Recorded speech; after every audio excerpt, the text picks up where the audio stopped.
ำเภอเมืองจังหวัดเชียงใหม่พระเดชพระคุณหลวงพ่อท่านเจ้าคุณพระเทพรัตนนายกท่านเจ้าคณะจังหวัดลำพูนพระเดชพระคุณหลวงพ่อท่านเจ้าคุณพระรัตนมุนีท่านเจ้าคณะจังหวัดเชียงรายตลอดจนพระมหาเถรานุเถระ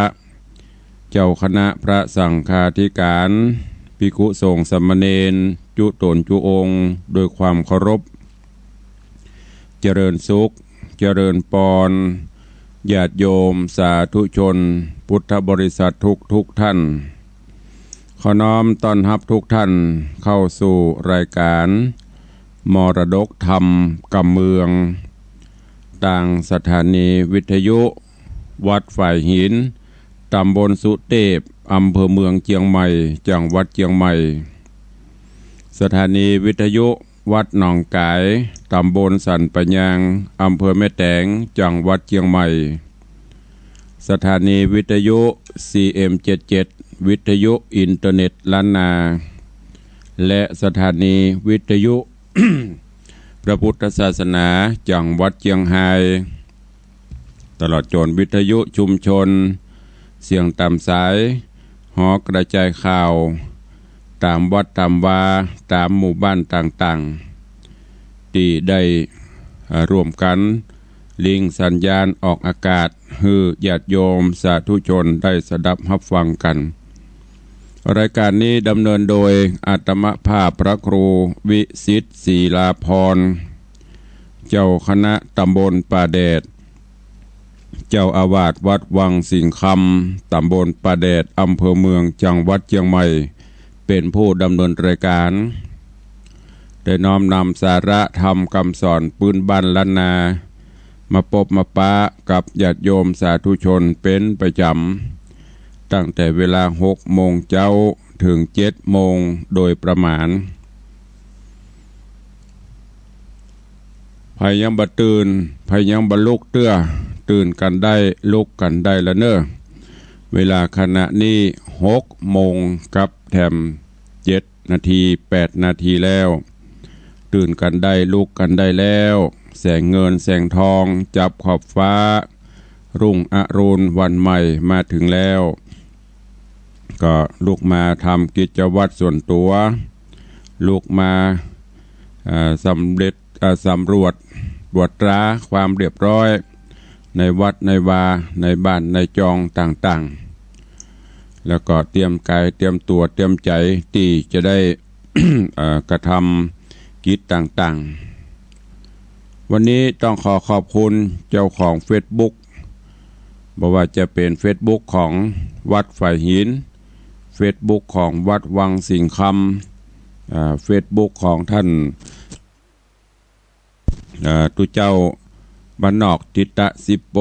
วัดศรีรัตนมงคลร้องยาวแล้วก็หลายๆ Facebook เนอะที่ได้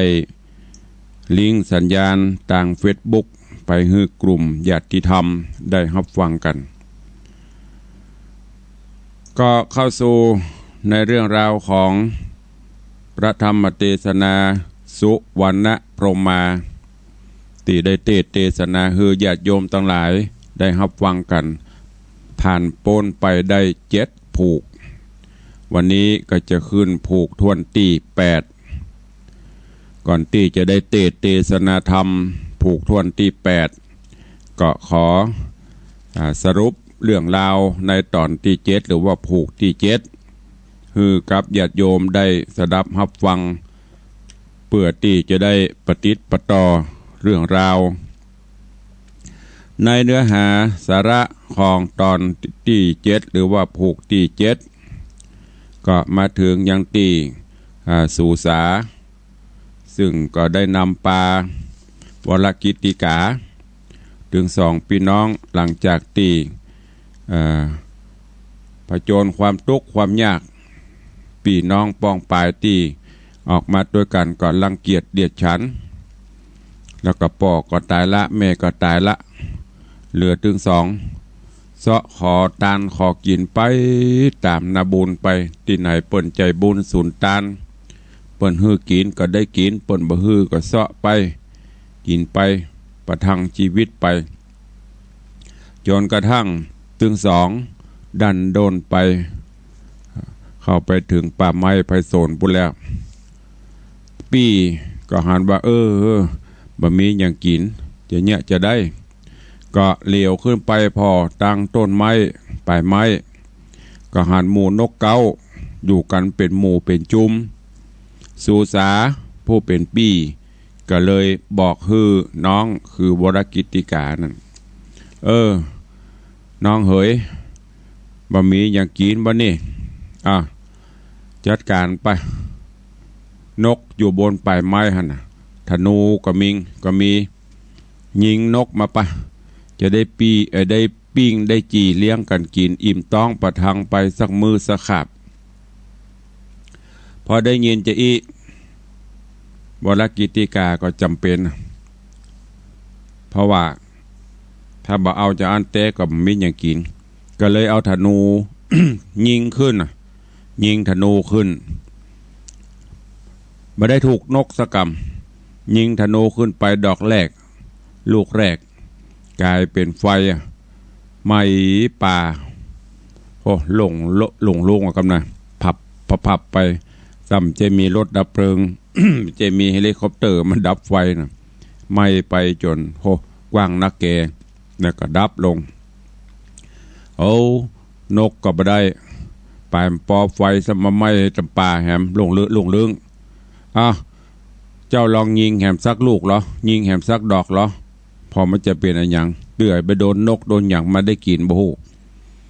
วรกิตติกาก็เอาธนูมันยิงขึ้นไปแหมดอกหนึ่ง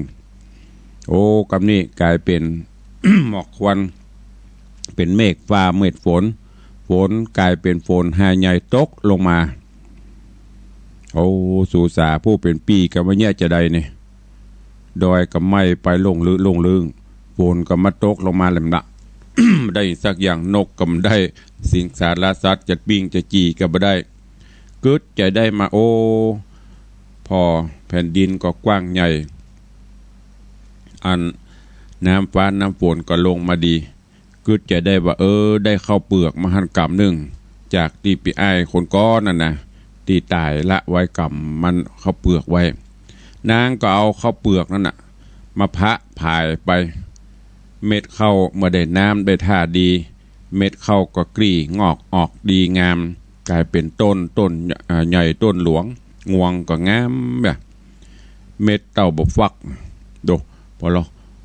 คนตะก่อนคนบุญพอเข้าเป็นเม็ดเป็นอย่างงามดีนางก็เอาเข้านั่นนะมาคัดมาสีมาตำประทังชีวิตอยู่ด้วยกันในป่าในเขาหั่นในคณะนั้นก็ทางเจ้าวรกิตติกา กับทางอันสูสาก็ช่วยกันปลูกพักแฟงแต่งเต้าปลูกอย่างไปเลี้ยงตัวเก่าป่วยตัวแล้วก็มีป้าใจทุกคนยากคนหนึ่งก็หูข่าวดันโดนไพโซนมาพบมาปะใส่กับสูสากับวรกิตติกาแล้วก็หันพืชพันธุ์ธัญญาหารเข้าน้ำเปิ้นอุดมสมบูรณ์ใจพวกนี้ก็ถามต่างๆนานางก็บอกก็ใครปั่นฮื้อจากนั้นก็ปากขอ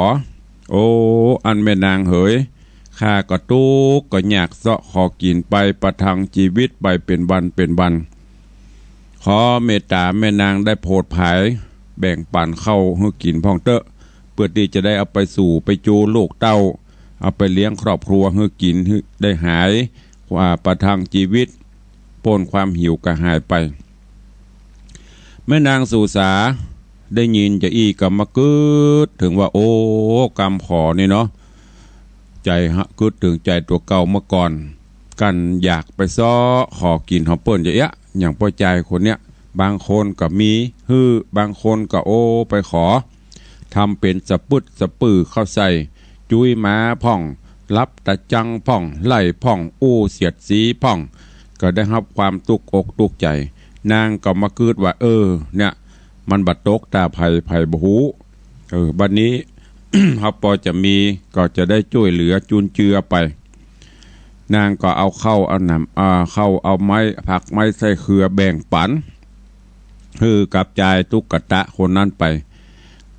จ่ายนี้ได้ไปก็เอาไปนึ่งไปกินไปสู่ยูจูกิตติทรัพย์อันนี้ก็เรื่องลือไปล่ะคนนั้นก็โอ้ไปหั่นปนฮื้อกินฮื้อตาลโลป้ากันเข้าไปยังที่อยู่ของสุสากับวรกิติกาในป่าเพื่อที่จะไปขอเข้าเปลือกขออันอย่างมุ้นเนี่ยไม่ก็เป็นระเบียบเรียบร้อยเอาเข้าความตุกความยากกันเนาะลู่หยาดจริงเอากันบางพ่องก็กิโลบเอา2 หลอบ3 หลอบมันกลับมามองย้อนถึงอย่างปัจจุบันนะญาติโยมสาธุชนเฮาทั้งหลายพอเวลาเปิ้นแจกอย่างเดียวเนี่ยแจกข้าวแจกของแจกอย่างมันก็มีคนดีกับมีนักคนให้กับมีหลายเอาอันเดียวปอ2 อัน3 อันอย่างที่หั่นข้าวนะล่ามลาเปาตีหัวกันไปทำลายหัวกันก็มีอันนี้ก็เหมือนเดียวกันคนมันนักมันหลายด้วยความทุกข์ความยากความหิวกระหายจันใดที่จะได้โลภเอาพ่องนี้เอาพ่องอันคนที่ขอดีๆก็ได้ไปกินดีกินดักคนที่ขี้โลภบ่ได้อันโดยกำปากเปิ้นยำตันฮื้อไปลู่ไปหยาดไปลักเอาโอ้บ่ได้ดีสักกำกลายเป็นบะหินบะทรายไปหมดคนบดีอย่างกับบดีน่ะไปลักไปโจกของเปิ้นถ้ามันมีอย่างบดีถ้าจะดีเนาะในขณะนั้นวรกิติกากับปี่อยู่ในป่าไม้ไปสนได้ปอปีปลายละฝนฟ้าก็ตกต้องเริ่มชีวิตความเป็นอยู่ก็ดีขึ้นพักไม้ใส่เครือก็เริ่มออกปริดอกออกผลออกใบเก็บประทังไปกินไปแบ่งสรรปันส่วนกันไปจนกระทั่ง มีเจ้าเมืองหนึ่งชื่อว่าท้าวสุริยากิตติทรัพย์เหล่านี้เรื่องลือไปถึงญาเจ้าเมืองสุริยาซึ่งก็มีจิตมีใจพอหูจะอี้โดยบุญบารมีกับบุมีจิตมีใจใครได้สู่สาเพื่อที่จะเอาไปเป็นราชเทวีก็ได้ส่งราชทูตส่งเสนาอำมาตย์ผู้ใหญ่มาสู่มาขอเอาสู่สาเบื่อไปเป็นราชเทวีอูจาสู่กันที่เรียบร้อยสู่สาก็ตกลงก็ได้ไปอยู่เป็นมเหสีเป็นเจ้าบ้านเจ้าเมืองโดยบุญบารมีปังเก่าหนหลังมาตอบมาแทนมาซ้ายละก็ได้อภิเษกติเหล็กมงคลโยกเอาตนตัวของนางขึ้นเป็นสีภริยาเป็นเจยาร่วมกันสร้างเมืองมัทโกจนเกิดความสุขบ้านบันใจขึ้นส่วนน้องวรกิติกากรรมปามาแต่ก่อนทำเพื่อจิตใจกังวลกังวายโอ้บ่เคยอยู่จะอีใครไปเอี่ยวป่าปุ่นดักหูเย็นใจจมดอกดวงดอกไม้เสาะว่าหากินตามป่าเขาลำเนาภัยปุ่นถ้าจะม่วนกว่านี้กึดได้จะอีวรกิติกาก็ขออำลาปี่คือสู่สาเนี่ยเพื่อจะไปแอวต้องเตะตามป่าตามเขาต่างสู่สาได้ยินอย่างอันก็โออินดูตุกตัวกันมาพอจะมาสุกบ้านบันใจมาหน่อยก็จะไปหาเมาะนางก็มาเจ็ดน้ำตาให้อินดูกว่าน้องจะไปตุกทรมานตั้งหน้าแต่ว่ามันเป็นกรรมเนาะจะได้ก็จำเป็นต้องปัดต้องพรากจากกันไป เมื่อเป็นความประสงค์ของน้องคือวรกิติกาสู่สาก็บ่ฮู้จะเนี่ยจะได้ก็อนุญาตโป่งปันแล้วก็อวยปอนให้น้องได้ไปดีเนอะไปพบไปปะสิ่งที่ดีเดือดร้อนทุกข์ใจอันใดก็ขอฮือบอกมาเนอะปีก็จะได้ช่วยอันนี้คือความฮักของพี่น้อง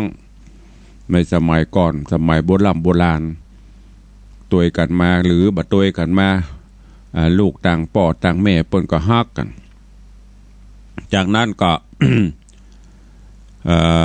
วรกิติกาก็ลาปี่ลา เจ้าบ้านเจ้าเมืองเจ้าประจาแล้วก็ออกเดินต้าเดินต่างดันดนเดินไปตามป่าไม้ไผ่สนไป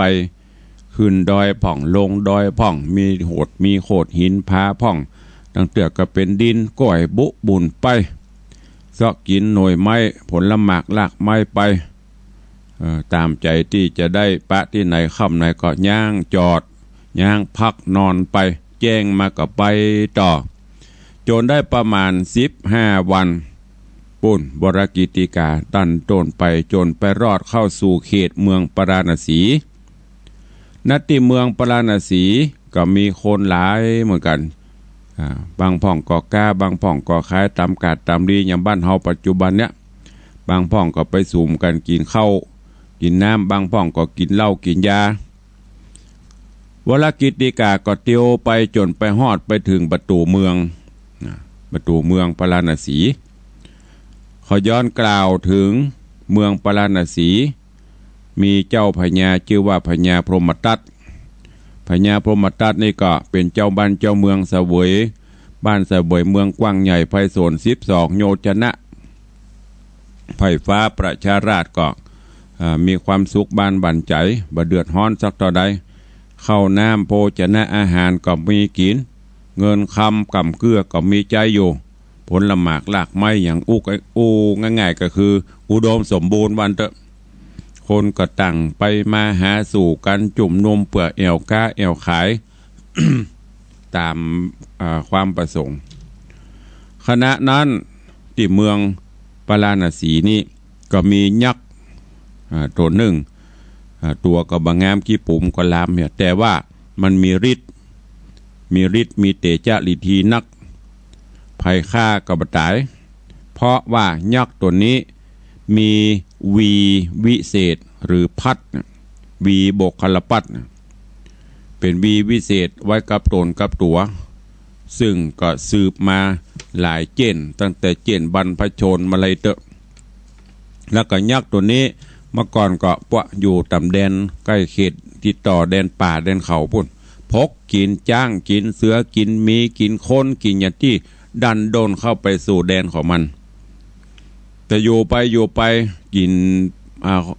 สิ่งสารสัตว์จนมดจนเสี่ยงนะคนเปิ้นก็หูไผก็บ่ค่อยมาใกล้มากายเอาล่ะกำนี้จากที่เคยได้กินอิ่มน้ำสำราญก็เริ่มจะบ่มียังมาฮื้อกินไอ้ยักษ์แต่สายเท่าคนนี้ก็มาคิดว่ากูนี่ก็ไม่ใจว่าสะหน่อยโลฤทธีไอ้ยันเตจาฤทธีกูก็มีนักอยู่กินเสือลายกินจ้างกินสัตว์ป่ากวางฟ้านเนี่ยก็กินมาปอกไก่อะไรนะมีใจใครกินคนพอโลสัตว์มันมนุษย์หรือว่าคนนี่เขาว่าจีนมันหวานมันลำนะเลือดมันก็หอมเนี่ยยังบ่ได้ลองจามกินสักกำเด้อนะกึดได้จะอี้ก็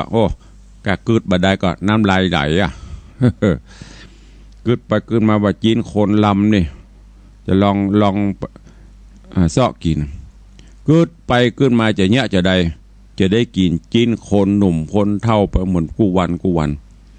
ยักษ์กลุ่มพันกึดได้ก็ว่าเขาจะลองไปซอกตำป่าตำเมืองโคนโลถ้าจะไปเป็นยักษ์จะเขาก็จะกลัวหรอก็ต้องหาวิธีแถลงเป็ดก็เลยสวดมนต์คาถากับกายเป็ดจากยักษ์มาเป็นคนแล้วก็เตียวเข้าป่าเตียวเข้าบ้านเข้าเมืองไปมีในมือกับกำวีวิเศษไปตัวปุ่นเข้าไปเพื่อที่จะไปเสาะเล่นหมากสกาเล่นอะไรอย่างมุ้นเนี่ยเล่นกับไผ่บเล่นจะไปขอเล่นกับป่อพญาปุ่นป่อพญาเมืองพรหมปราณสีปุ่นพญาพรหมทัตสั่งบอกเสนาอามาตย์ก็ไปกราบไปทูลพญาเจ้าเมืองหูก็เข้ามาคือเขาเฝ้าแล้วก็ถามว่าจะมีอะไรอย่างจ๊ะยักษ์ที่แถลงเป็ดเป็นคนนี่ก็บอกว่าจะมาท้ามาแข่งกับป่อพญาเนี่ยเล่นหมากสกาเล่นหมากอย่างมุ้นเนี่ยง่ายๆก็คือการพนันโดยที่จะพนันขันต่อกัน ป้อพญาก็ถามโอ้พนันแล้วมึงจะเอาหยังมาเป็นของพนันกันนะโอ้ข้ามีของวิเศษเนี่ยวีนี่เป็นวีวิเศษสามารถที่จะเนรมิตสามารถที่เขาได้อันใดก็สามารถที่จะฮื้อได้กำลังอู้จากันอยู่กำลังจะตกลงโป่งข้อแนวปฏิบัติในการเล่นว่าคนใดการคนใดแปรจะได้อย่างตอนนี้ก็จบลงไปวันนี้ก็มาฟังกันต่อในเรื่องของสุวรรณพรหมาในผูกทวนที่ 8เป็นลำดับไปขอเจริญปอนญาติโยมทุกท่านตั้งอกตั้งใจรับฟังพระธรรมเทศนาปืนเมืองเหนือเรื่องสุวรรณพรหมาในผูกที่ 8ณโอกาสบัดนี้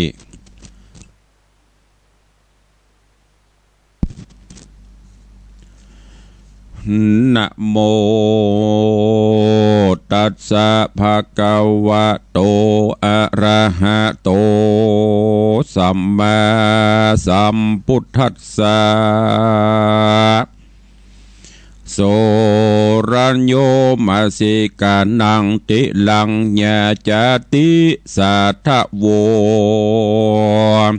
ดูราสปุริสะตั้งหลายตั้งยิ่งใจมวลหมู่พร้อมทาอยู่ฟังธรรมจุงดาจำติดต่อตามบาทคอบาลีอันพระมุนีที่ไวเตสนาไว้เมินแม้ว่าโสรัญโยมาสิกานังดังนี้เป็นตนภิกขเวดูราภิกขุโสงตนทะรงสินใสบ่อเศร้าทุกคำเจ้าภาวนาอ่านว่ายักขาบาปเศร้ากันว่ามันได้เข้าเวียงใจจอมค้นไปมวลหมู่เข้าไปสู่หอคำเส้งไข่กำกล่าวอูฮือพญาได้หูตามมีจาก้อมดีบอกเราว่าวีโบคารปัตนันเล่าวิเศษโตกตอดเขตถึงหาวตามปิ้นเต่าว่าไว้ว่าวีนี่ใจได้หลายประการภาพภัยมานมวลหมู่ภัยมิอยู่กับตนเป็นมงคลลำเลิศป่าฮือเกิดสุขีสวัสดีเตี้ยงเต่าได้เป็นเจ้าโลกาและนาโสราจาอันว่าพญาพรหมตัดตนองค์อาจฟังถอยวาดไข่ปันแห่งยักษ์กุมพันป่าเศร้าเต้าเป็นเจ้าเกิดฮอดว่ากันใดยังยอดวีนานไว้ตนกูนี้ใส่องค์อาจจักได้เป็นเต้าราชภาพจุมปูเขาจักมาจูเสียงควายพับโลกไตโลกาตนราจากึดแล้วใจบ้องแผ่วเจยบานจริงไข่ค้านกล่าวถอยกับหนุ่มน้อยต่างนาว่ามึงมาต่อตาหมากสกาแม่นเมืองนี้นาป้าไอ้กันบ่อาจตันกับกูมึงมีสั่งจูต่อตาอันจา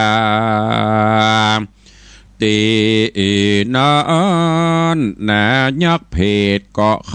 ขี่ญาโอกาสว่าดูรามหาราชเป็นเจ้าแม่นข้านี้เล่าป้ายการบ่อาจตานแล้วใส่จักเอาวีไว้โต๊กปั่นหือเจ้าหอจานบาดเดียวมันซ้ำจะเหลียวบ่จ้าว่าแม่นเจ้าฟ้าปาลาเล่นหมากสกาการฆ่าตนเจ้าฟ้าหอใจจักมีได้จีจ้องมาตกป้องปันทนันอันจาตังสุตวาละจา เมื่อนั้นพญาพรหมตัดยศอาจฟังถอยวาดขี่ญาแห่งใจอนาถาบาปใบตนเต้าไทยปุรีกิเลสมีหลายหลากตัณหาหากมีหลายก็มีใจหมายไข่ใดวีวิเศษไว้กับตนยิ่งรีบเรลนกล่าวถอยกับใจหนุ่มน้อยบ่จ้าว่าดูราใจต่างนาแดนไกลเฮาเต้าห่อใจยศอาจกันเล่นสกาปาดป้ายการจักยกบ้านและเมืองโยธาเรืองไพร่ไตพร้อมเสียงไข้ห่อคามตามดังกำกล่าวไว้บ่เฮือใดพิษพันเต้าห่อจันกล่าวแล้วก็เอาหมากสกาเกี่ยวว่าหางลงต่างก็ปาการโท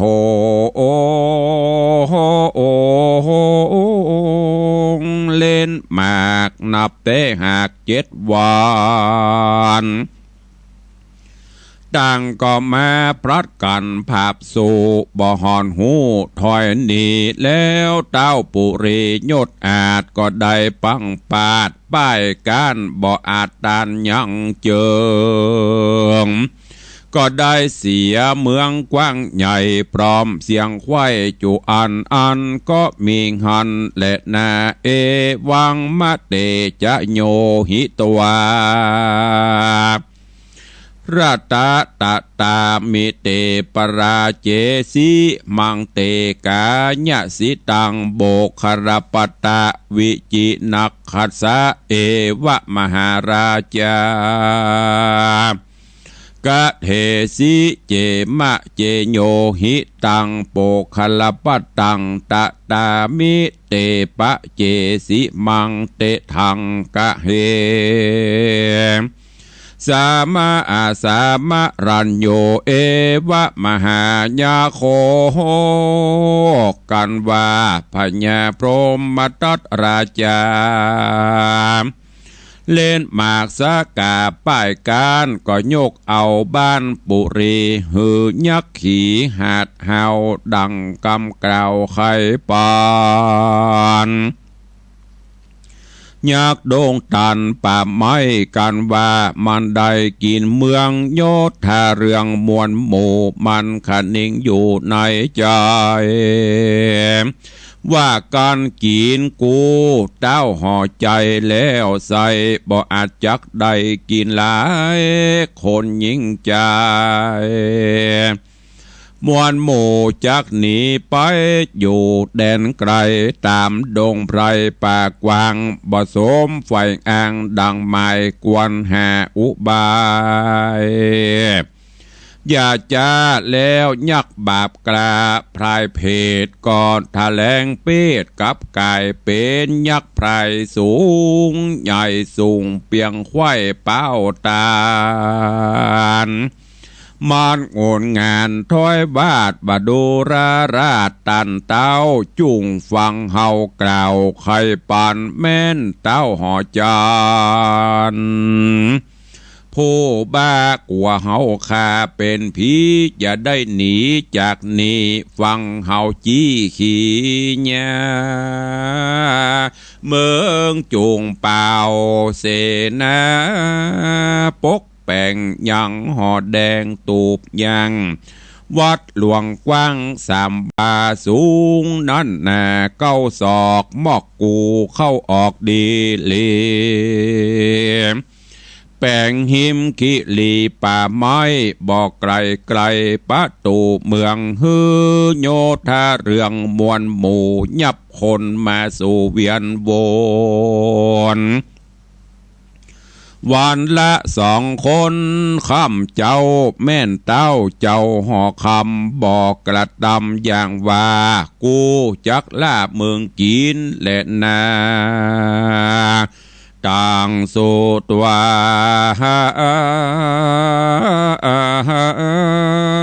ลาจตินันนาพญาพรหมตัดโยดยาวฟังยักกล่าวไข่ปานมีใจตันมือสั่นอกเต้นลั่นพันพาย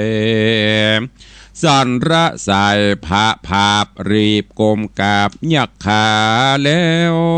ใครจะบอจะบัดตัวข้ายอมตาย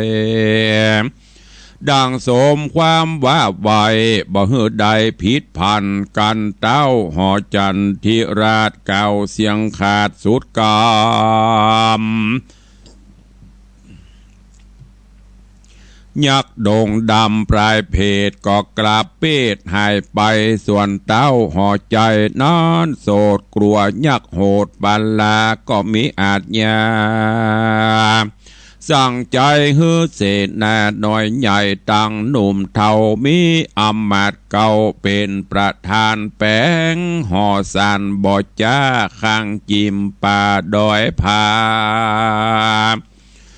จุมเสนาและอำมาตย์ต่างไว้วาดไปสู่ยังที่อยู่ดงรามกระตำตามท่านเต่าได้บอกกล่าวตามมีการบัวระมวลดีเมียนแล้วอำมาตย์เกี่ยวโคนหานก็มาทูลสารบอกกล่าวฮือหูข่าวตามราอายดาวบุญภายผู้ใบมีอาจญาใจจะไขฮื้อนำคนไปข้ามเจ้าปานยักษ์เท่าไพรโสนกินวันละคนอย่าขาดอันเอาคนหาวหาดโตดลายฮือยักษ์ไพรจุมืออย่าได้ฮือผิดพันและนาถ้าแต่นานไปนาบ่เนินจะได้ปีไปคนมีโทษลายก็หมดเสียงหมดเลี้ยนเกียงบ่รอ ก็เอาคนขาคอมือหักคนบลักบาปใบคนเป็นใครจักตายเด็กยิงใจสอนยากคนเท่าหากบอกยินตาลจุมน้อยนานบอกเขาวัดเขาก็มัดย่องก้องไปสู่ห้องหอผีเจ้าปุรีใหญ่หน่อยยินต่ำก้อยมองผ่านกลัวผู้บ้านเต้าราชฮืออำมาตย์และเสนา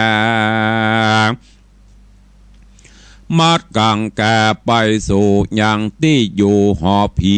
พ่องก็หนีพรากนาไปปึงเจ้าฟ้าแดนไกลพ่องหนีไปจากห้องไป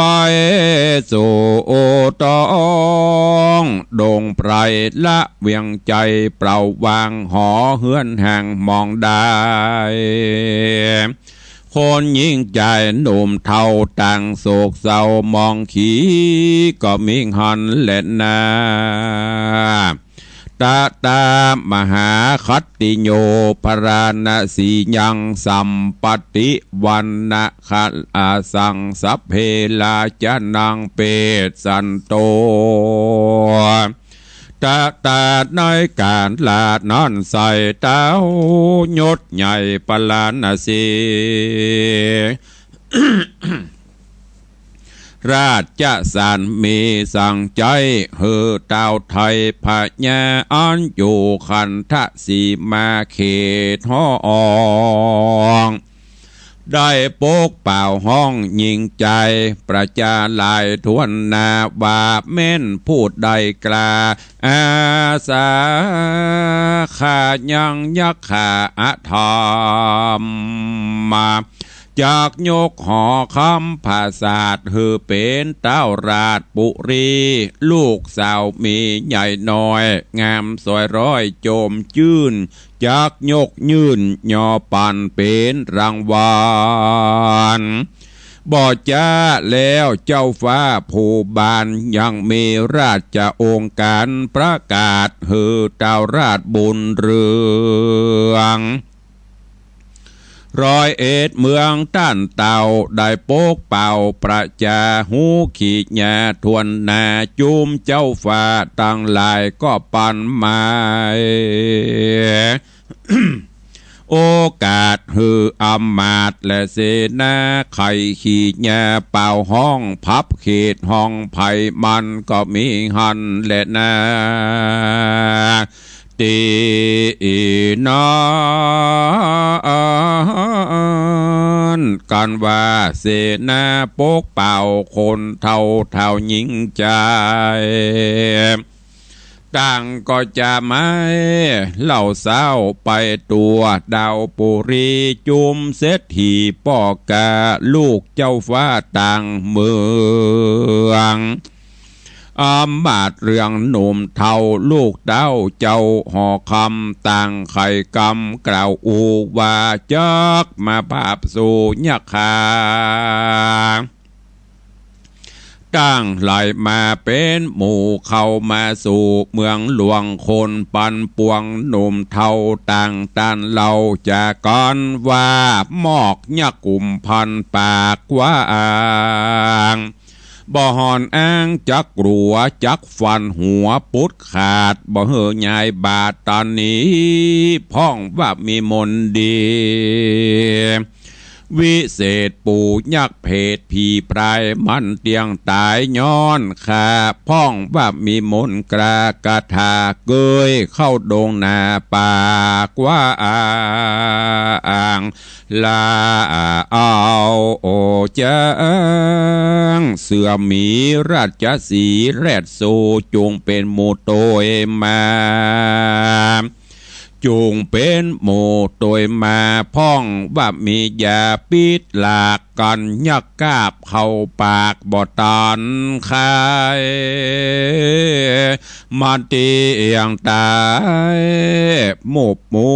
พ่องกล่าวอูจะแข่งว่าจักฟันแตงยักหยาบเหือเลือดอาบเป็นสายพ้องสักลายเสือเต้นลบหลีกเว้นโกงธนูจักเข้าจูจิมไกลฟันยักษ์ใหญ่บัดเดียวพ้องจะเลวบอกหมู่ว่าอย่ากล่าวอู้จะลายสูเตี้ยงตายมวยมางคงหลอกข้างแต่ข้าได้ไหวนาคืนมาย้อนขานี้นาวิเศษมีสัตรเพศกาถาก้อนปู่ยักษ์ขาเข้าไกลจักฟันเถิงไส้ตับปอดหือมวยมอดเป็นผีพ้องวัดดียันเก่าเจนปู่เท่าปิตาพ้องว่ามีกาถาขามเขียวกันยักษ์ขบเกี้ยวนั่นใส่เตี้ยงห้อนไม่ปานไฟ พ้องก็มาจะขอยอวดอ้างว่าหมอกยักษ์ปากกวางหอนกูหมอกยักษ์ปากกวางบ่หอนกูย้อนว่าตัวแห่งข้ามีดาบกระลงยันจักฟาดฟันบ่ย่างหือเป็นบังเป็นต้อนจักเข้าฟันก่อนหือวำวายเขาตั้งหลายมวลหมู่จากล่าวโอเนืองนานย้อนใจวันอยากได้ลูกดาวไทยพญาก็มีหันแหละนะ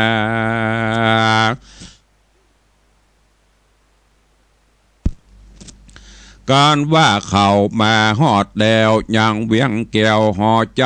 ต่างพัดกันไปรบภาพกับยักษ์หยาบอาธรรมยักษ์โด่งดำห้าวหาดก็กำแข้งฟาดเป็นผีพ้องเล่นหนีปิกปอกไว้นาออกคืนมาลางโคนนั่นนาขวาดหูบ่อาจสู่พระโจรรีบถอยโหนบ่จะกลัวยักษ์กราผีพรายพ พองก็ตายมวยมั่งตี้หลอคังมีอยู่ก็รีบไปนาสู่นี่ไปก็มีงอนเล็ดนานิติตังขีญะสังวันนานาวิเศษจาห้องเหตุธรรมเทศนาสุวรรณพรหมมาผูกทวนที่8ตอนที่1ก็บังโกมสมเร็จสะเด็จ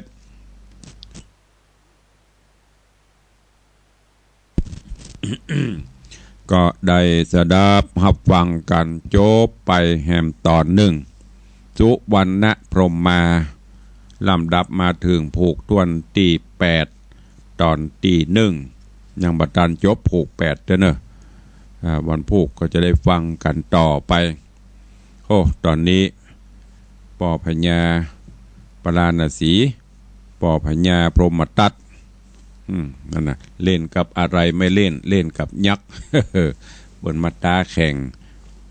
หวังจะได้วีเกิดความโลภความหลงเนี่ยสุดท้ายมาก็แข่งกันไปการไปก็เอาหลักตามอานัตสัญญาอย่างเป็นว่าเป็นกษัตริย์ตรัสแล้วไม่คืนคำจะคืนก็ไม่ได้จำเป็นต้องปฏิบัติตามถ้ายิ่งทำให้ยักษ์โหดซ้ำหายโดนมด ตอนนี้ยักษ์สั่งฮือไปแปลงตูบไว้ที่ประตูเมืองบอกเอาข้าเข้าได้เอาคนเข้าได้นะเอาคนไปใส่ฮือกินวันละ2 คนเช้า1 คนแรง1 คนใหม่ๆนี่ก็ป้อมีกะมนเข้าหายไปเอาละเดือดร้อนตอนนี้ป่อพญากำลังปกเป่าข่าวสารประกาศไผผู้ใดที่มีเตจะฤทธีสามารถที่จะมากำราบมาปราบยักษ์ตนนี้ได้ข้าจะฮื้อเป็นเจ้าบ้านเจ้าเมืองเรื่องราวจะเป็นจะได้ก้อยติดตามฟังกันไปในตอนต่อไปเนอะวันนี้ก็เวลาเกือบจะหมดละคันจะบะเปิดหน้าไม้อู้จ่าเนอสถาพอออกไม่ออกเขาก็จะง่อมจะเงาเนาะได้ได้ตุเจ้าตนนั้นผ่องตอนนี้ผ่องยามเจ้าแล้วก็เป็นการเช็คสัญญาณการกระจายเสียงว่าตันสถานบุญอยู่ที่ไหนตั้งได้ฟังกันพ่องก็จะได้เช็คสัญญาณตัวเนอะวันนี้ ญาติโยมทั้งหลายก็สถานการณ์ก็ยังบาสงบเรียบร้อยเต็มที่เตือแต่ว่าลดลงไปได้ระดับหนึ่งก็เป็นที่พอใจอยู่พ่องของกับของข้าราชการกระทรวงสาธารณสุขที่เปิ้นดูแลควบคุมการระบาดของโรคแต่ว่านี่ก็มีอยู่10 ปลายที่เพิ่มใหม่ตายไป1ตอนนี้ตายไปถึงหมดถึงมวลเฉพาะประเทศไทยเราก็50ศพละก็คันถ้ามาเทียบสถิติกับประชากรของประเทศไทยเรามีเป็น60 ล้านก็ถือว่าเป็นมอบประมาณสัก10%นี่สวดเซี่ยวอยู่แต่ก็บ่มีภัยหรอกที่จะปรารถนาคือผู้อยู่มนุษย์ร่วมโลกเขาต้องมีอันจากไปก็ให้อยู่ร่วมกันไปเหมือนเพราะฉะนั้นในช่วงนี้ก็ต้องปฏิบัติตามที่เปิ้นแนะนำอยู่เนอะตรวจตราในด้านสุขอนามัยของเฮาแล้วก็จะได้ทำปึ๊กให้เป็นนิสัยติดขึ้นบ่ว่าการกินการอยู่ล้างมือล้างอย่างให้สะอาดก็อย่างที่ได้เคยจ่าไปเอาวิกฤตนี้มาเป็นโอกาสทบทวนบทบาทที่ผ่านมาแล้วก็วางแผนการที่เราจะเดียวไปตั้งหน้าที่สำคัญก็โดยมีสติมีสัมปชัญญะมีศีลมีธรรมอันไหนควรอันไหนบ่ควรไปอย่างเราสังเกตพอโรคระบาดนี่มันติดกันจากในสถานที่เป็นอโคจรที่บ่ควรจะไปกันนะมันก็เลยมาระบาดแต่ตอนนี้ก็เริ่มดีขึ้นละก็เป็นกำลังใจให้เนอะตั้งแต่ที่สำคัญก็คือคณะแพทย์พยาบาลซึ่งเป็นผู้ดูแลเอาชีวิตไปเสี่ยงถ้าเป็นศึกสงครามนี่ก็ทหารจะต้องเป็นด้านหน้าแต่ตอนนี้ เป็นซึกของโรคระบาดคุณหมอก็ต้องดูแลเอาใจใส่เฮาเป็นอย่างดีเจริญปอนจานนักการเจ้าจากไหนแม่ฟังอยู่เนจากที่ไหนแม่หยังแม่ลิมเถาวังแม่อันหยังแม่ลีมนี่มันถึงอำเภอแม่ลีมแม่ลีมแม่อันหยังชื่อแม่อันหยังชื่อแม่ลีมกะดาโรนีอันกันแม่ดาโรนีกะจะได้จดบวยจ้าขอบคุณเด้อฟังอยู่เด้อสาธุอนุโมทนาเด้อจากแม่ลีมจ้าแม่ดารณีจากแม่ลิมรายงานผลเข้ามาฟังอยู่เนอเจ้าขออนุโมทนาบุญเปิดแล้วหน้าไม้แหม4-5 นาทีใครจะสายแรกมาจากแม่ดารณีจากแม่ลิมนี่จากที่ไหนปะกล้วยสุพรรณเจ้าปะกล้วยสุพรรณว่าจะไปวันนี้เจ้าอย่าเลี้ยงโรงทานนอนเลี้ยงตังปุ้นจะได้ไปฉันตัวต้องน้ำลายปุได้ วันนี้จะไปส่งทุลุงยังแควนกะเลี้ยงตังปุ้นจะได้กินตัวท่านตั้งแม่พวกเด็กตั้งแม่จ้ะไปส่งกูว่ามาตั้งแม่นะก็เฮือตุลุงกันนี้ก็เฮือตุลุงตังปะกล้วยลิอันเตทำให้ฟังเนอะมันใครหัวว่ะเจ๊กะเฮือตุลุงตังปะกล้วยสุพรรณเตทำให้ฟังเนอะตุลุงวังสีคำเตเฮือบำมาส่งเล่นบ่ได้เด้อเจริญปอนเนอร์สาธุวันนี้ก็อย่าไปหอมสายต่อไปเจริญปอนฮัลโหล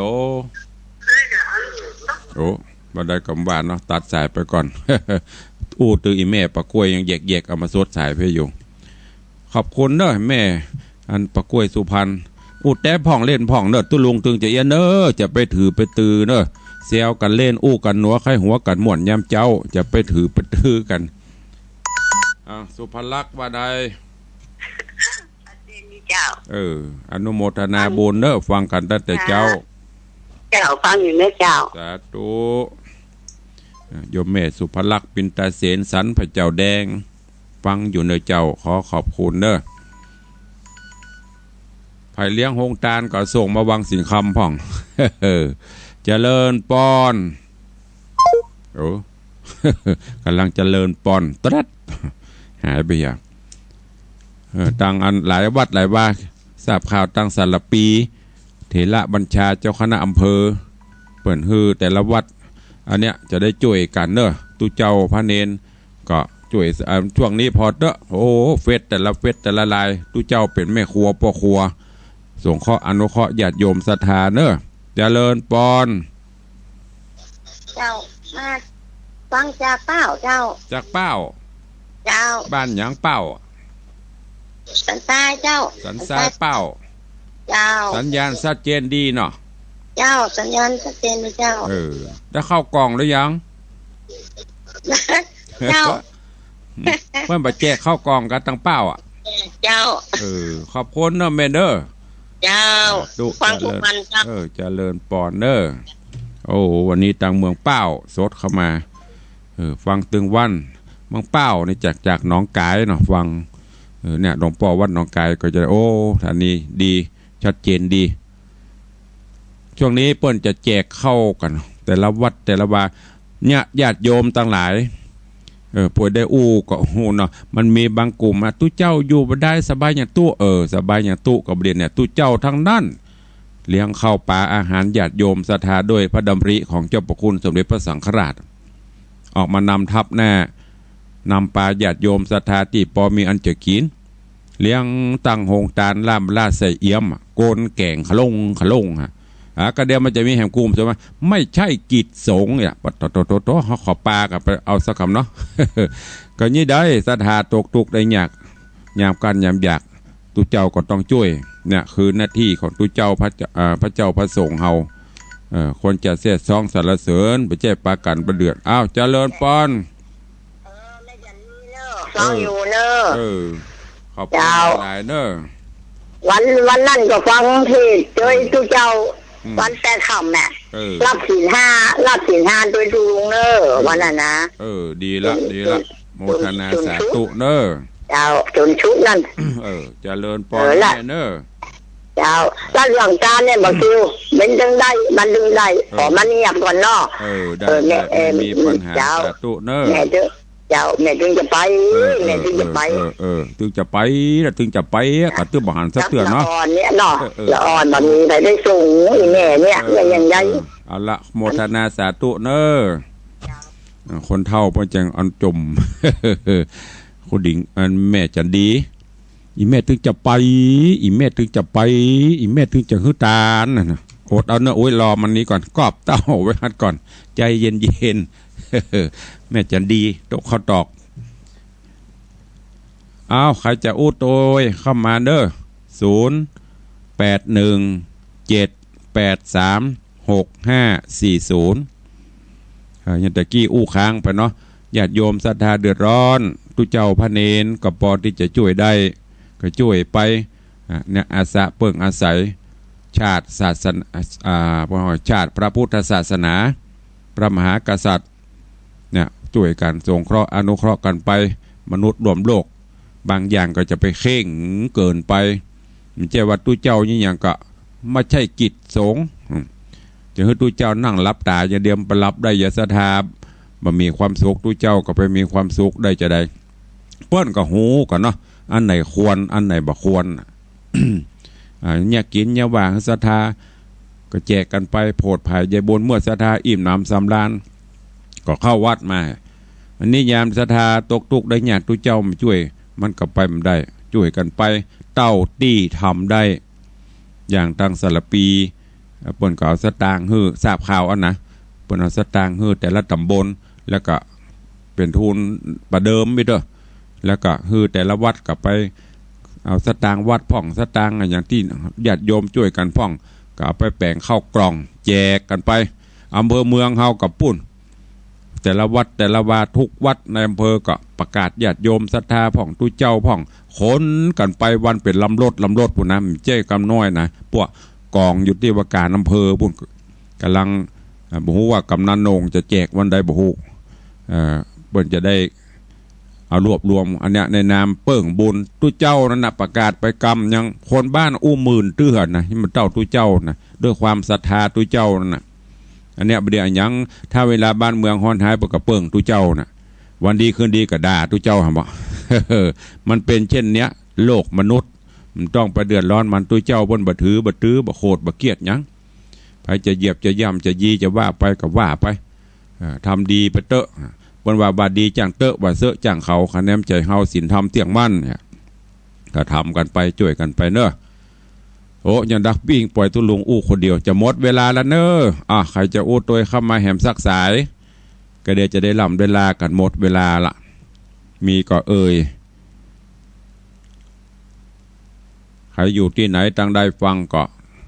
ฟังสัญญาณชัดเจนก็โทรเข้ามาเด้อยองมาแล้วเนอะ เอาแล้วเนาะมามีก็จะลาแล้วเด้อเวลาเหลือแหมประมาณ2 นาทีจะ7 โมงเดี๋ยวเพื่อเพิ่นจะมีข่าวประชาสัมพันธ์อย่างจากต่างสถานีก็จะได้แจ้งให้ญาติธรรมญาติโยมศรัทธาเนอะก็ขอให้ปออกไม่ออกศรัทธานาบุญทุกท่านได้อยู่เย็นเป็นสุขหมดทุกข์หมดโศกหมดโรคหมดภัยโรคพยันโรคภัยไข้เจ็บห่างหายมาลายหายไปเนอะหากแม้นดูแลใจใส่เอาเต็มที่ดูแลกันเต็มสุดความสามารถนั่นก็คือเป็นเพราะกรรมวิบากของไขของมันสัตว์โลกย่อมเป็นไปตามกรรมก็พยายามดูแลตัวเก่าให้ดีขอคูณบารมีพระแก้วเจ้าทั้ง3ประการปกห่มทุกท่านได้อยู่ดีมีสุขเจริญไปโดยอายุ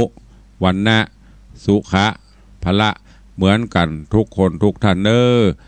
จัตตาโลธรรมาวัฏันติอายุวันโนสุขังพลั